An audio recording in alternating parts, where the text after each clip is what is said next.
Salut à tous, on se retrouve pour l'épisode 3514 du Zap Image. On commence aujourd'hui en ce mercredi 17 décembre avec des anniversaires. Et tout d'abord, tiens, celui du milieu offensif norvégien de Arsenal. Il s'agit bien sûr de Martin Odegaard. Il fête aujourd'hui ses 27 ans en ce 17 décembre. Bon anniversaire à lui. Castello Luqueba, il fête aujourd'hui ses 23 ans, le défenseur français de Leipzig. Un autre défenseur français, c'est Wesley Fofana, joueur de Chelsea, fête également son anniversaire, c'est 25 ans pour lui. Donc Noah Sadiki, le milieu de terrain de Sunderland, fête aujourd'hui ses 21 ans. Il a tiens, l'ancien joueur du FC Barcelone, Abdé, joueur maintenant du Betis. Il fête aujourd'hui ses 24 ans. On peut voir même que Yann Sommer, tiens, le gardien de but de l'Inter Milan, il fête aujourd'hui ses 37 ans. Bon anniversaire à tous ces joueurs. On continue, on va parler maintenant de ce qui s'est passé niveau résultat hier soir. Et on commence tout d'abord en Espagne avec le FC Barcelone qui joue un match de Coupe du Roi. C'était contre l'équipe de Détroit espagnol Guadalajara. Bon, ça s'est bien passé pour le Barça qui a eu du mal quand même. Une victoire, c'est plus important, la qualif. Mais le premier but a été inscrit à la 76e minute du match grâce à Christensen, et Rashford a marqué un second but juste avant la fin du match. Donc 2-0 bien sûr pour le FC Barcelone qui se qualifie du coup pour les huitièmes de finale de cette compétition. Donc le 11, donc il a quand même pas mal fait tourner. Hansi Flick, le coach, par exemple, alors que Ter Stegen a gaulé ses premières minutes de la saison. Geoffrey aussi, tiens, il a pu jouer, un joueur qui joue très peu, bien sûr, au poste de latéral gauche. Christensen aussi, qui joue très peu, il a eu du temps de jeu. Casado a commencé défenseur droit. Marc Bernal a commencé au milieu de terrain. En gros joueur, il y avait Lamine Yamal, Rashford aussi, qui ont commencé titulaire. Sinon, voilà, Fermin Lopez, il a été aligné en numéro 9. Ronny Bardi a joué milieu droit. Donc voilà, que cette équipe, on va dire très remanié, le Barça a fait le taf bien sûr en s'imposant 2-0. Et à noter que Rashford a été buteur sur une passe D de Lamine Yamal. Et sur cette nouvelle passe D de Lamine Yamal, c'est sa 11e depuis le début de saison bien sûr pour le joueur espagnol. On va parler de Pau Cubarsí. Donc il a commencé remplaçant, on peut voir qu'il n'est pas aligné mais il est rentré en cours de jeu. Cubarsí du coup avec ce nouveau match disputé, il vient de passer un cap énorme à seulement 18 ans. L'Espagnol disputé hier soir son 100e match déjà avec le Barça, 100 matchs. Il va fêter ses 19 ans, tiens, le mois prochain, au mois de janvier, mais il a déjà joué 100 matchs avec le Barça. C'est quand même exceptionnel, bien sûr, ce joueur Pau Cubarsí. Voilà ce qu'il y a à dire sur ce match de Coupe du Roi avec la qualification, bien sûr, du Barça. Notez que le Real ou même l'Atlético joue ce soir. Je vous montrerai le programme juste après. On va parler d'un autre match. Bon, c'était pas en Espagne, c'était en Angleterre. C'était de la Carabao Cup, de la Coupe de la Ligue anglaise. Et l'équipe de Cardiff recevait l'équipe de Chelsea. Et c'est Chelsea qui s'est imposé 3-1 lors de ce match, donc avec un but de Pedro Neto et un doublé de Garnacho. Donc tous les buts ont été inscrits, enfin les 4 buts du match ont été inscrits en seconde période. Et surtout c'est Chelsea qui se qualifie tout simplement pour la suite. Donc ça sera les demi-finales. On va se qualifier pour les demi-finales de cette compétition. L'équipe de Chelsea. Au programme aujourd'hui, beaucoup de matchs. Donc tiens, dans l'ordre des horaires, tiens, à 18h tout à l'heure, le Paris Saint-Germain contre Flamengo. Voilà, c'est la Coupe intercontinentale bien sûr. N'oubliez pas que le match sera diffusé sur beIN Sport 1 et aussi sur M6 en clair. Voilà, donc on parlera juste après de ce match. Il y a de la Coupe du Roi là, avec le Celta qui va le basseter. L'Atlético Madrid se déplace à Villarreal, gros club aussi, qui est actuellement comme 3e de Liga, se déplace à Racing Santander pour ce match de Coupe du Roi. Il y aura Manchester City Brentford en Coupe de la Ligue anglaise. De nouveau en Coupe du Roi à la Séville. Et le Real Madrid se déplace à Talavera, une équipe également de Détroit espagnol. Et ce soir, 21h15, Newcastle contre Fulham, c'est encore de l'EFL Cup, donc la Coupe de la Ligue anglaise. Donc voilà, concernant le programme aujourd'hui, il y a pas mal de matchs plutôt intéressants à noter. Il y a aussi de la Ligue des Champions féminines aujourd'hui, avec tous les matchs qui se joueront en même temps. C'est la dernière journée, avant les matchs à élimination directe. Donc concernant les clubs français, donc le Paris Saint-Germain, déjà éliminé. Les Parisiennes, même ça s'impose ce soir, elles peuvent plus se qualifier. Donc elles se déplacent au Portugal, au Benfica. Lyon reçoit l'Atlético Madrid et le Paris FC. Il essaiera de battre le FC Barcelone lors du programme aujourd'hui. Concernant cette Champions League féminine, on revient nous sur les hommes et on revient sur le match Paris Saint-Germain Flamengo bien sûr, et Marquinhos pose avec la coupe intercontinentale la veille de PSG Flamengo. Donc le match a lieu aujourd'hui et hier, c'était les photos traditionnelles bien sûr d'avant-match. Donc voilà, en gros c'est les deux capitaines des deux équipes bien sûr pour le match du jour. Et ça fait la une du journal L'équipe bien évidemment. Donc l'histoire en marche en gros. Pour la première fois, un club français va disputer la coupe intercontinentale, parce que oui, Marseille a déjà gagné la Ligue des Champions. Donc se dit Marseille a déjà disputé la coupe intercontinentale.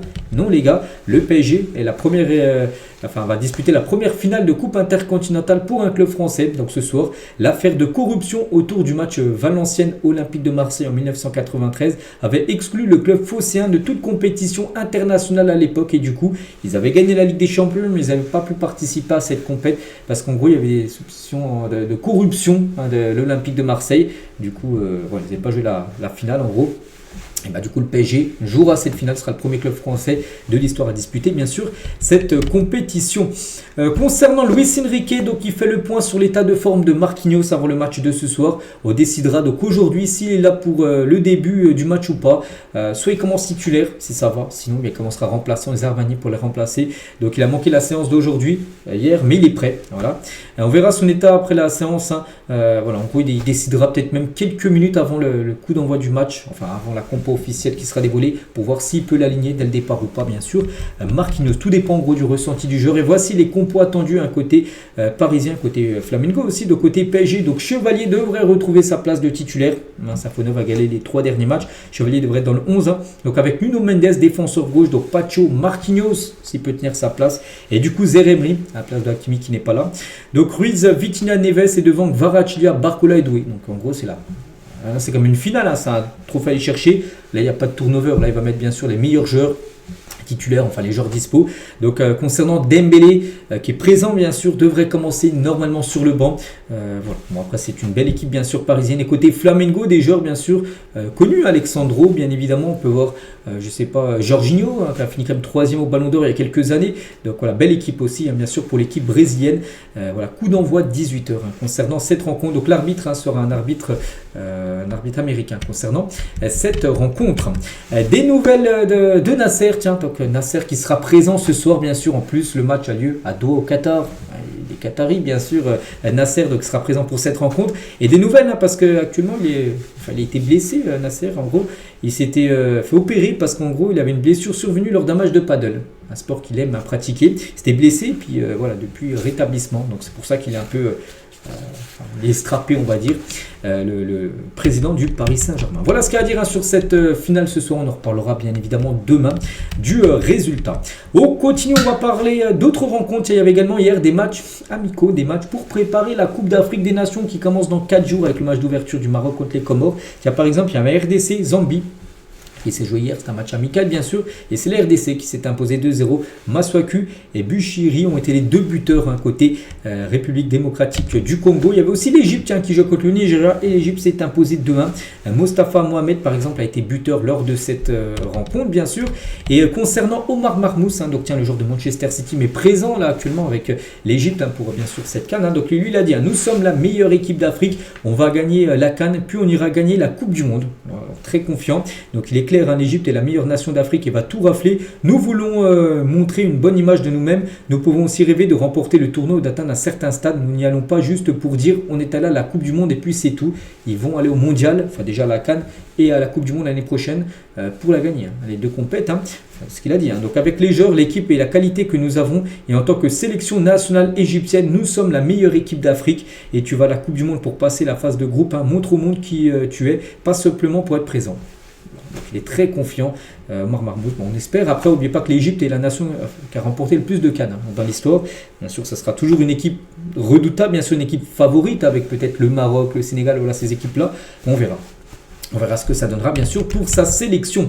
Concernant le Cameroun, tiens, Bryan Mbeumo est arrivé à Casablanca pour rejoindre sa sélection bien sûr en vue de la CAN. Il a pu disputer avant-hier le match de Manchester, le 4 partout, on se souvient contre Bournemouth. Donc ça y est maintenant, plus de match pour lui avec Manchester. Maintenant c'est 100% focus sur le Cameroun et bien sûr cette CAN qui commence d'ici quelques jours. Toujours avec cette compétition, on va parler aussi du Sénégal. On avait parlé que lundi soir il y avait un match entre l'AS Roma et Como. Il y a eu 1-0 pour l'AS Roma, ok, mais Hassan Diao s'est blessé hein, et c'est officiel, il est forfait. Donc Diao est forfait pour la CAN 2025 avec le Sénégal. Il est victime d'une blessure aux ischio-jambiers le lendemain de sa sortie face à l'AS Roma. Donc en gros il s'est blessé pendant le match, en gros il a sprinté, il s'est arrêté, il a senti un truc, il a lâché derrière la cuisse. Musculaire les gars, il ne sera pas rétabli là pour la CAN, c'est pas possible. Enfin, si c'est un truc à lâcher, un tendon qu'à lâcher, je sais pas, et aux ischio-jambiers ça prend plusieurs semaines, hein, 4, 5, 6 semaines. Donc en gros il sera forfait, donc ça c'est un gros coup dur bien sûr pour le joueur déjà qui va louper la CAN et aussi pour sa sélection le Sénégal. Le Maroc est de loin le favori pour la CAN et des surprises dans le classement. Donc voici les prédictions d'Opta. Opta c'est ceux qui font des prédictions, des pourcentages, tout ça. Donc pour le vainqueur de la finale de la CAN, donc pour eux hein, les favoris restent le Maroc. Voilà, Maroc 19,1% de chance pour le Maroc de s'imposer lors de cette CAN. Hein. L'Égypte en 2e position, on en parlait tout à l'heure, hein, on sait que c'est une équipe redoutable. Hein. Le Sénégal 3e, l'Algérie 4e et le Nigeria la 5e position. Voilà, concernant tout simplement les probabilités après la vérité, vous savez, se passe bien sûr sur le terrain. Toute autre chose, les gars, on va parler maintenant de la cérémonie du trophée The Best qui avait lieu hier. On en a parlé, voilà, hier, j'avais dit que Dembélé avait de fortes chances de remporter le trophée. Ben, c'est fait, les gars. Dembélé est le grand vainqueur du trophée The Best. Félicitations, Ousmane Dembélé, il a tout raflé. Ballon d'or et trophée The Best à chaque fois. C'est pas pareil. Des fois, tu peux gagner le ballon d'or, mais pas le trophée The Best. Avec Rodri qui a gagné le ballon d'or et c'est Vini Junior qui a remporté le trophée The Best. En tout cas, Dembélé lui fait coup double. Il fait les deux trophées et Dembélé est élu meilleur joueur de l'année 2025 au trophée The Best. Donc Ligue des Champions, Super Coupe de l'UEFA, Ligue 1, Coupe de France, Trophée des Champions, meilleur buteur de Ligue 1 saison dernière, meilleur joueur de Ligue 1 saison dernière, meilleur joueur de la Ligue des Champions saison dernière, ballon d'or et meilleur joueur de l'année 2025 au trophée The Best. Les votes ont été effectués par un jury international composé de 4 entités qui ont chacune le même poids. Donc sélectionneurs et sélectionneuses des équipes nationales, capitaines des équipes nationales, journalistes spécialisés et supporters inscrits sur le site de la FIFA. En gros, il y avait 25% de poids en gros avec les sélectionneurs, 25% pour les capitaines, 25% pour les journalistes et 25% pour les fans qui ont pu voter. Et du coup, ça fait un classement et c'est Dembélé qui a reçu le plus de votes tout simplement. Donc félicitations bien sûr à Ousmane Dembélé. Donc Dembélé devient le premier Français de l'histoire à remporter le trophée The Best. Parce que ce trophée, les gars, il a été créé il y a à peu près 10 ans. Bon, c'était en 2016, il y a 9 ans exactement. Ronaldo, CR7 a gagné les 2 premiers, Modric l'a gagné, Messi l'a gagné. Voilà, Lewandowski a pu le remporter 2 fois. Donc voilà. Vini aussi l'avait remporté l'année dernière et du coup c'est Dembélé, premier français à avoir remporté tout simplement ce prix. Donc félicitations à lui. Tiens, quelques capitaine, on va dire, de sélection pour qui ils ont voté. Tiens, Messi, les gars, capitaine de l'Argentine, il a voté pour Dembélé en première position, son ancien coéquipier du côté du Barça. Donc il a mis deuxième position Mbappé, son ancien coéquipier au PSG. Il a mis Lamine Yamal à la troisième position. Donc quand tu finissais premier, en première position, tu avais 5 points, deuxième 3 points. Et à la troisième position, 1 point. Puis après, c'était quatrième, c'était 0 points. Donc en tout, ça faisait un classement. Donc voilà, c'est Dembélé qui a eu le plus de points. Donc avec Messi qui l'a mis en première position. Marquinhos aussi, le capitaine du Brésil, il a mis Dembélé en numéro 1, il a mis Rafinha numéro 2 et Hakimi numéro 3. Deschamps par exemple, parce que c'est les sélectionneurs qui pouvaient voter, il a mis bien sûr Dembélé en premier, donc il a pris 5 points. Mbappé, il a mis deuxième, et Achraf Hakimi, qu'il a pu mettre troisième. Les votes par exemple de Chancel Mbamba, le capitaine de la RDC, Dembélé, il l'a mis en première position. Hakimi, Vitinha, un top 3 100% parisien pour l'ancien joueur de l'Olympique de Marseille. Et voilà, je ne vais pas tous les citer, tous ceux qui ont voté, mais par exemple, tiens, voilà, ils ont voté pour Dembélé en première position. Mahrez, capitaine bien sûr de l'Algérie, Tielemans, donc Dzeko, Marquinhos, James Rodriguez, Harry Kane, Donnarumma, voilà, tous ces joueurs ont mis Ousmane Dembélé en première position. Donc là, il y a des joueurs, il y a aussi des sélectionneurs. Ancelotti, par exemple, le sélectionneur du Brésil, Deschamps, Sagnol, le sélectionneur de la Géorgie, il a mis Dembélé en première position. Ils n'ont pas voté pour Dembélé, il y en a qui n'ont pas mis Dembélé en première position, comme David Alaba, par exemple, il a mis Mbappé, son collègue du côté du Real Madrid en première position. Alphonso Davids aussi n'a pas mis Mbappé en première position. Szoboszlai, Kimmich, Van Dijk, Lewandowski, Bernardo Silva, tiens, par exemple, par rapport à Bernardo Silva, il n'a pas mis Dembélé en première position, parce qu'il a mis en troisième position, il a préféré mettre 2 compatriotes portugais, donc Vitinha et Nuno Mendes, on peut le comprendre bien sûr, Bernardo Silva. Les votes d'Alphonso Davids, donc lui il a mis Harry Kane en première position, son collègue du côté du Bayern, Dembélé deuxième et Lamine Yamal troisième. Et les votes par exemple d'Unai Simon, le capitaine de la sélection espagnole, donc le gardien il a mis Lamine Yamal en numéro 1, Pedri numéro 2 et Nuno Mendes numéro 3, pas de Dembélé dans le top 3 pour Unai Simon. Concernant Hakimi, donc lui n'a pas voté non plus pour Dembélé, son collègue au PSG, mais plutôt pour son grand ami Kylian Mbappé. On sait qu'Mbappé et Hakimi sont très amis, donc Hakimi lui a donné choix numéro 1, il a mis Dembélé numéro 2 et Rafinha numéro 3. Ils ont voté pour Mbappé en numéro 1, par exemple là-bas, Kimi, Golovin, Scaloni, Emers Faé, Gattuso et Bielsa. Voilà, tous ces, soit les sélectionneurs ou soit les capitaines de ces sélections ont mis Mbappé numéro 1. Mais bon, c'est pas Mbappé bien sûr qui a remporté ce prix. Donc voilà les gars ce qu'il y a à dire sur ce prix, les trophées The Best du meilleur joueur. C'est bien Ousmane Dembélé qui a remporté ce magnifique trophée. Concernant le meilleur gardien, c'était aussi pratiquement sans surprise Donnarumma qui a remporté ce prix bien sûr. Donc félicitations au gardien maintenant de Manchester City. Concernant le meilleur coach de l'année, sans surprise bien sûr Luis Enrique par rapport à tout ce qu'il a pu faire. Le coach du PSG remporte bien sûr ce prix. Et il y avait également le 11 final, le 11 Totti on va dire. Donc voici les meilleurs joueurs en gros de l'année 2025 sur les trophées The Best aussi. Ça a été fait par vote. Donc Donnarumma au but, donc Nuno Mendes, Van Dijk, Pacho, Hakimi. Donc regardez sur la défense et le gardien c'est soit des ex-parisiens parce que Donnarumma était à Paris Paris. Hein. Il est dans cette équipe par rapport à la saison qu'il a pu faire avec le PSG saison dernière. Il y a seulement Van Dijk qui n'était pas là. Sinon, Pacho, Hakimi et Nuno Mendes sont des joueurs également du PSG. Hein. Donc, Pedri, Vitinha, Bellingham et Cole Palmer. C'est comme une surprise, Cole Palmer, de le voir ici comme Jude Bellingham. Je pense qu'il y a peut-être mieux. Bon, voilà, c'est comme ça. Et devant Dembélé et Lamine Yamal. Voilà. Donc, il y a un joueur, les gars, qui n'est pas là. Et voilà, déjà au Ballon d'Or, il avait été classé plutôt loin. Je crois 5e au Ballon d'Or. Ou un peu plus, je ne sais plus, mais c'est Rafinha. Et Rafinha, bien sûr, sa femme, ça passe pas, les gars. N'oubliez pas que sa femme, c'est son agente. Hein. Donc voilà. Elle est très impliquée dans la carrière, bien sûr, de Rafinha. Hein. Et elle a mis hein, sur ses stories Instagram, Rafinha est un joueur de basket, il ne se cache même plus parce que elle a vu que son mari n'est pas dans le 11 final. Voilà, c'est vrai que Cole Palmer, on se dit, qu'est-ce qu'il fait là? Rafinha a certainement mérité beaucoup plus que Cole Palmer. Hein. Cole Palmer a l'impression, les gars, grâce à son doublé qu'il a mis en Coupe du Monde des clubs en finale face au PSG, ça lui a valu une belle place au Ballon d'Or et une place dans le 11 FIFA The Best. Hein, c'est quand même fou. Hein. Donc elle a mis tout simplement 62 buts et passes des saisons dernières. Il ne méritait pas dans le 11 injustice. Hein, voilà, donc elle a mis plein de, 4-5 stories, les gars. Voilà, c'est là, ça c'est le story Instagram bien sûr de la femme de Rafinha pour montrer son mécontentement bien sûr par rapport à que son homme hein, bien sûr ne soit pas dedans. Hein. Bon, elle a tout supprimé après, elle a sorti beaucoup de stories, peut-être après, elle a vu que ça a beaucoup fait parler, peut-être son mari lui a dit enlève tout ça. Et du coup les stories ont été supprimées hein, depuis, mais voilà, on peut voir bien sûr qu'elle a été très très déçue et certainement aussi le joueur a été très déçu de ne pas se voir en gros dans ce 11, il aurait mérité au moins d'être dans le 11 hein, bien sûr. Rafinha, voilà, c'est comme ça, c'est dommage. On continue rapidement avec les filles aussi. Bonmati, voilà tout raflé. Hein. Bonmati, les gars, remporte son 3e trophée The Best d'affilée. Elle gagne également 3 ballons d'or d'affilée. Donc voilà, c'est la meilleure joueuse du monde actuellement. Et de loin, la joueuse espagnole. Et concernant la meilleure coach de l'année, c'est Sarina Wiegman, hein, donc la sélectionneuse de l'Angleterre. Et elle en a remporté pas mal, hein, des trophées The Best en tant que meilleure coach. Hein. Je sais pas, là, c'est déjà son 5e. Hein, elle remporte quand même depuis le début de sa carrière d'entraîneuse. Donc voilà ce qu'il y a à dire hein, concernant cette cérémonie.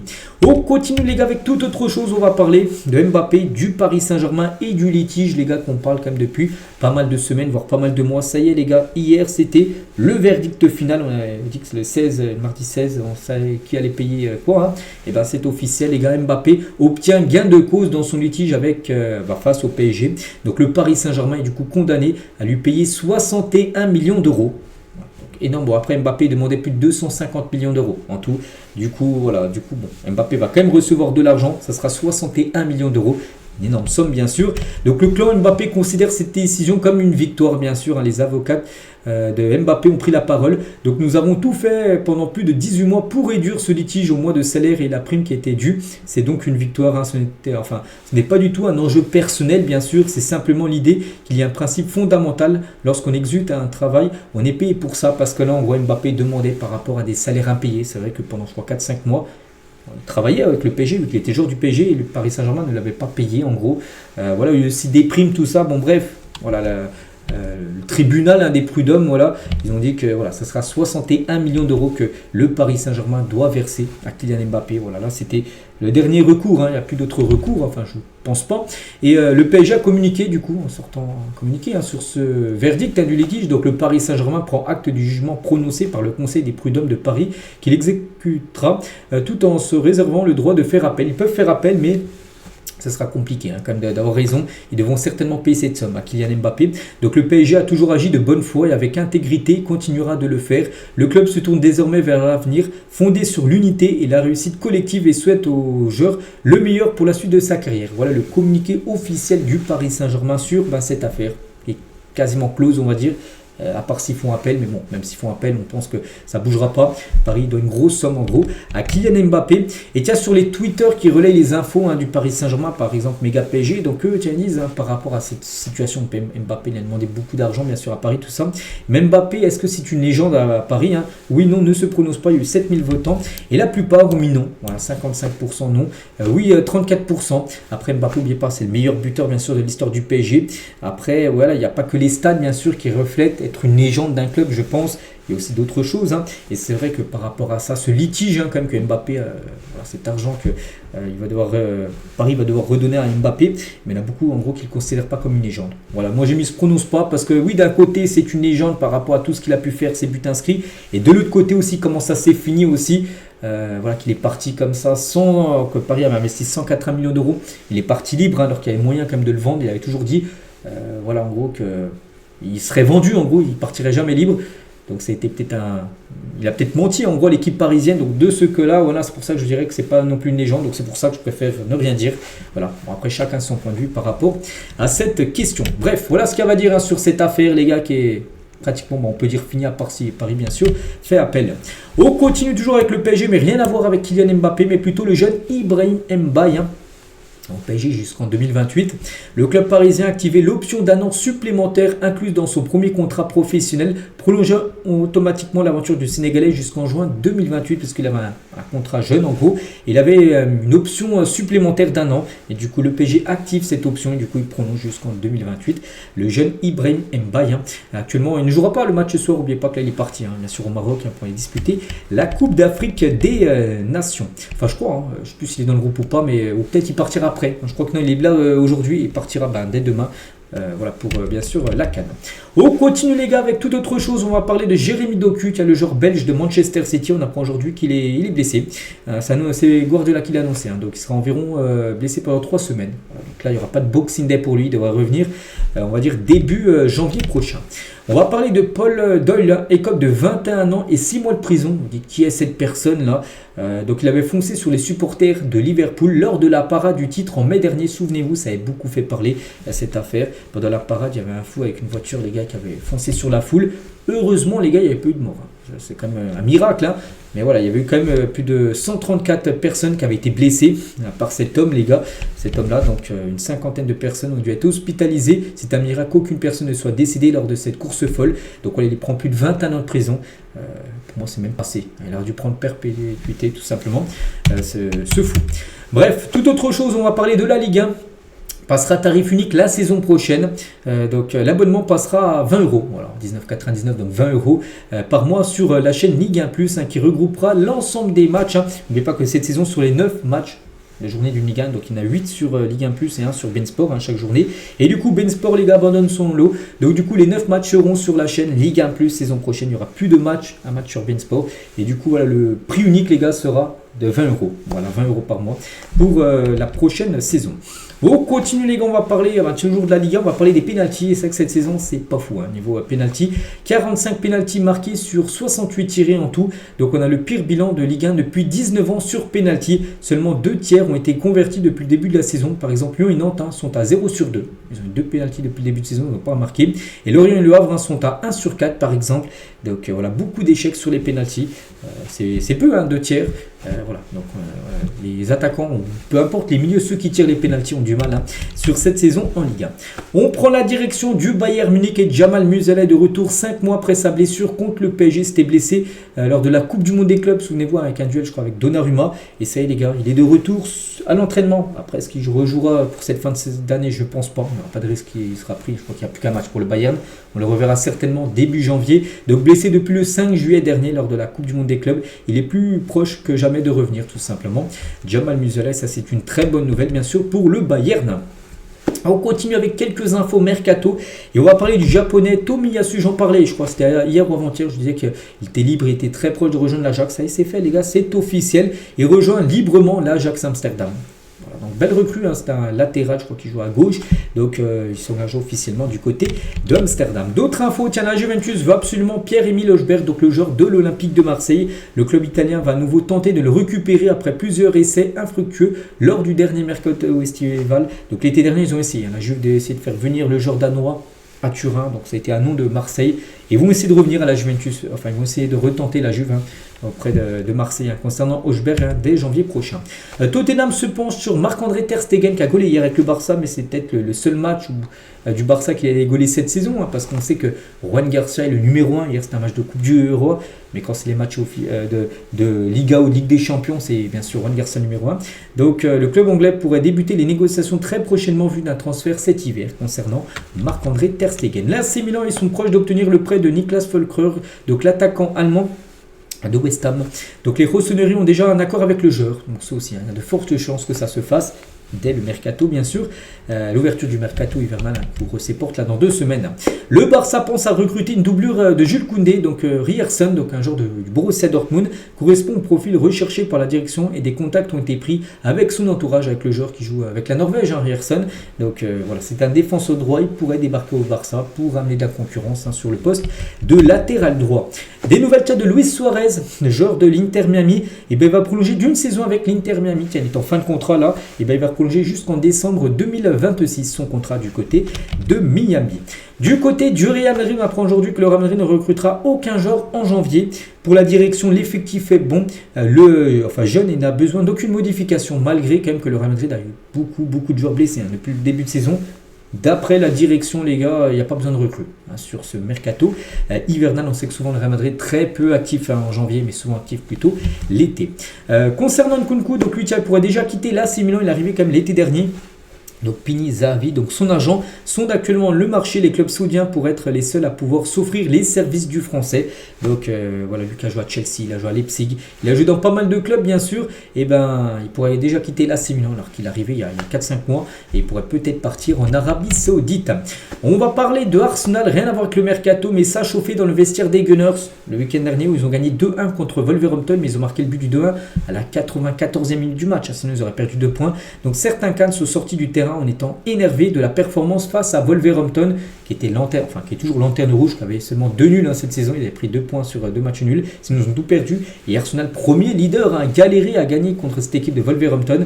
Donc Declan Rice ou même Martin Degarde ont pris la parole pour exprimer leur colère par rapport à la prestation très moyenne bien sûr des Gunners face à Wolverhampton. Des nouvelles de Bruno Fernandes qui est revenu sur son mercato agité l'été dernier. Il dit le club voulait que je parte, donc l'été dernier je l'ai bien en tête. Manchester United a tout fait pour le vendre. Voilà, c'est lui surtout qui a voulu rester. Et je l'ai dit aux dirigeants, mais je pense qu'ils n'ont pas eu le courage de prendre cette décision. Il a décidé de rester aussi pour des raisons familiales. Sa famille est là. Peut-être, je ne sais pas s'il a des enfants, mais s'il a des enfants, ils sont peut-être à l'école à Manchester. Il ne voulait pas tout chambouler. Donc voilà. Et surtout aussi parce qu'il aime ce club en gros de Manchester. La conversation avec l'entraîneur a également été un facteur déterminant dans ma décision. Mais du point de vue du club, j'avais un peu l'impression que si tu pars, ce n'est pas si mal pour nous. Voilà, parce qu'ils auraient pu peut-être le vendre à un club, je ne sais pas, saoudien, j'en sais rien. Ils auraient proposé une grosse offre. Et ça aurait pu arranger Manchester. Donc voilà, il le dit, il confirme que Manchester voulait vendre Bruno Fernandes. C'est surtout le joueur qui a souhaité rester du côté des Red Devils. On verra ce que ça donnera l'été prochain s'il restera de nouveau du côté de cette équipe. Et concernant Manchester United, lors du match lundi soir face à l'équipe de Bournemouth, il y a eu 4-4. On va parler de Kobbie Mainoo. Il a joué 30 minutes lors du match, en fin de match. Mais il y avait son frère, il s'appelle Jordan Mainoo en gros. Et regardez, le maillot qu'il avait, Free Kobbie Mainoo en gros, libéré. Kobbie Mainoo, libérez en gros mon frère, parce qu'on sait que Kobbie Mainoo a envie de partir les gars. Mais pour l'instant Manchester United souhaite le conserver malgré qu'il joue très peu, parce que Kobbie Mainoo, objectif pour lui, rejouer, avoir du temps de jeu régulier pour jouer la Coupe du Monde, parce que pour l'instant il joue très peu et il ne sera certainement pas appelé par Thomas Tuchel pour la prochaine Coupe du Monde. On va parler cette fois-ci de l'attaquant allemand Karim Adeyemi, l'attaquant de Dortmund, et veut quitter le Borussia Dortmund. C'est surtout sa copine en gros qui pousse pour qu'il parte en gros. Cette décision sera en partie motivée par sa petite amie qui souhaite vivre dans une grande ville européenne. À Dortmund, c'est une ville standard on va dire, mais c'est pas non plus une très grosse ville européenne. C'est pas une ville comme Paris, Londres ou Madrid, j'en sais rien. Donc elle aimerait rejoindre une très grande ville européenne. Donc c'est pour ça que du coup lui veut suivre sa copine et c'est pour ça qu'il pourrait partir en gros, Karim Adeyemi. Donc voilà, il aurait changé d'agent et entamé des négociations concernant son contrat. Voilà pour essayer de partir tout simplement du BVB.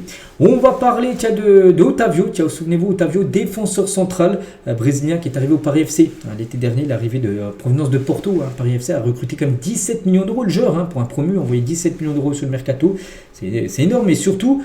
Voilà, t'attends beaucoup du joueur. Le problème, les gars, c'est qu'il déçoit énormément. Otavio, la direction du club parisien garde espoir et veut croire qu'il va finir par répondre aux attentes. On considère que ce n'est pas un leader et qu'il faut un joueur solide pour l'encadrer. Voilà, pour l'instant, c'est une belle déception. Voilà, Otavio, malgré comme les 17 millions d'euros investis sur le défenseur brésilien. On va continuer avec Kylian Mbappé, qui est un supporter norvégien qui avait interviewé Mbappé. C'était après le match contre l'Aves, ils ont gagné 2-1. Donc nous avons hâte de vous rencontrer à la Coupe du Monde, mais pas que l'équipe de France affrontera la Norvège lors du 3e match de poule. Êtes-vous impatient? Il a demandé à Mbappé. Mbappé il a dit oui bien sûr. Mais vous allez battre la Norvège. Il a dit tu penses que je vais dire qu'on va perdre? Bien sûr Mbappé il dit que voilà, il va à la Coupe du Monde pour gagner bien sûr toutes les rencontres, bien évidemment. On continue avec beIN Sport, qui va renouveler son contrat de diffusion de la Coupe de France pour 4 ou 5 saisons. Parce que là, l'appel d'offres a été lancé d'après la FFF pour vendre bien sûr les matchs de Coupe de France. Et du coup, beIN Sport, les gars, devrait voilà, en gros renouveler son contrat concernant cette compétition. La chaîne a fourni un effort conséquent, doublant quasiment a priori sa contribution financière. Concernant France TV, le renouvellement du contrat de la chaîne est toujours en attente suite à des problèmes budgétaires, parce que normalement c'est diffusé sur beIN Sport et aussi sur France TV. Il y avait des matchs de Coupe de France chaque année sur France 2, France 3. Pour l'instant, on ne sait pas si ces matchs sur France 2, France 3 seront encore retransmis dans le futur, parce que pour l'instant, on peut voir que c'est toujours en attente concernant France Télévisions. On continue avec le Real Madrid. On apprend aujourd'hui d'après The Athletic, c'est le club le plus riche et le plus rentable au monde. Le Real, on sait que c'est une équipe qui a beaucoup d'argent. Il y a le stade, ils sont propriétaires du Bernabéu qui récupère beaucoup d'argent. Il y a eu des concerts récemment où bien sûr le Real Madrid a touché sa part d'argent. Il y a eu un match de NFL, donc de football américain qui s'est joué. C'était pendant un mois, il n'y avait pas de match du Real Madrid. Et il y a eu ce match-là qui avait été joué. Donc tout ça, le Real Madrid engrange de l'argent, avec aussi plein d'autres choses, les sponsors, tout ça. Et c'est le club en gros le plus rentable et le plus riche du monde, tout simplement. L'équipe madrilène. Et on finit aujourd'hui, maintient toujours avec le Real et Saúl. Donc Saúl Ñíguez, donc ancien joueur de l'Atlético Madrid. Donc il connaît très bien le Real Madrid. C'était le club rival de l'Atlético. Maintenant il joue à Flamengo. Il jouera tout à l'heure contre le PSG. Et il pense que Flamengo est beaucoup mieux à suivre que le Real Madrid. Donc il a dit Flamengo est plus grand que le Real Madrid. Ils n'ont aucun supporter. Voilà. Le Real Madrid est célèbre pour ses victoires et c'est pourquoi il est connu dans le monde entier. Mais ensuite, vous allez au Bernabéu, vous ne ressentez rien. Il dit que tu ressens rien, c'était dans ce stade. Vous allez au Maracana, il est toujours plein à craquer. Et là, vous ressentez quelque chose. Dire que Flamengo est gigantesque est un euphémisme. C'est le plus grand nombre de supporters au monde. J'ai ressenti une connexion dès le premier jour. Voilà. Donc là, ils ont mis une balle perdue totalement au Real Madrid, tout simplement.